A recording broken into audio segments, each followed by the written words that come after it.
আমার তৃতীয় গল্প, জেলে পাড়ার কুয়োর ভূত। লেখক আকাশ দাস। ডোমজুড়ের জেলে পাড়া গ্রামের পাশের গ্রাম পাঁজাপাড়া। সেখানেই থাকত এক সাহসী ছেলে কল্যাণ।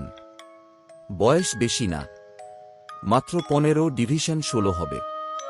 সে পার্বতীপুর বিদ্যাপীঠের ক্লাস 10-এর ছাত্র। পড়াশোনায় ভালো, কিন্তু তার একটাই সমস্যা, ভূতের গল্প শুনলে সে খুব ভালোবাসে।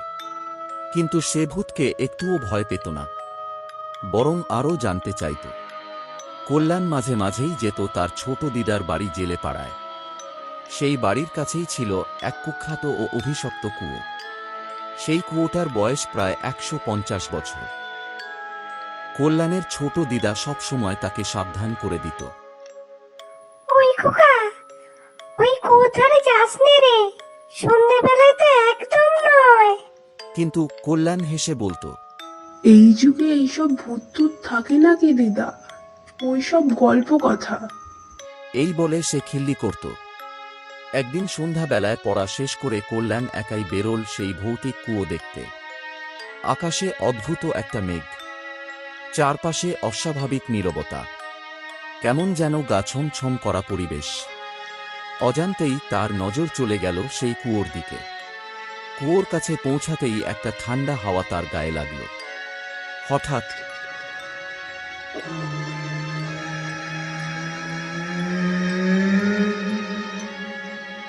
বলে কেউ ডাকে।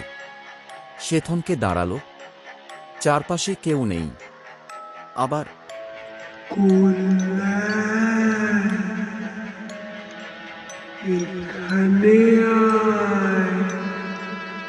এবার শব্দটা কুয়োর ভেতর থেকে।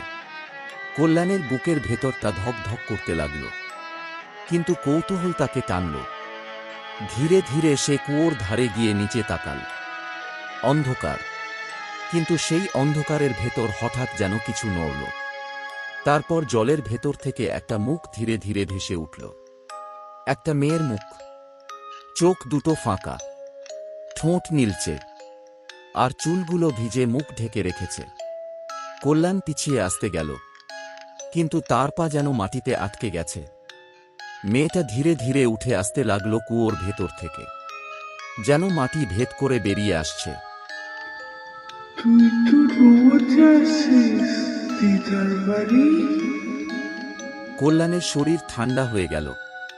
সে তো কাউকে বলেনি সে এখানে এসেছে।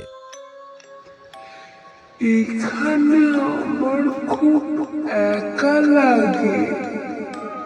মেয়েটা ফিস ফিস করে বলল।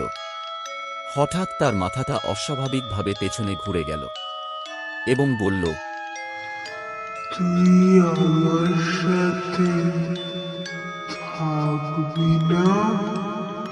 কল্যাণ চিৎকার করে উঠল।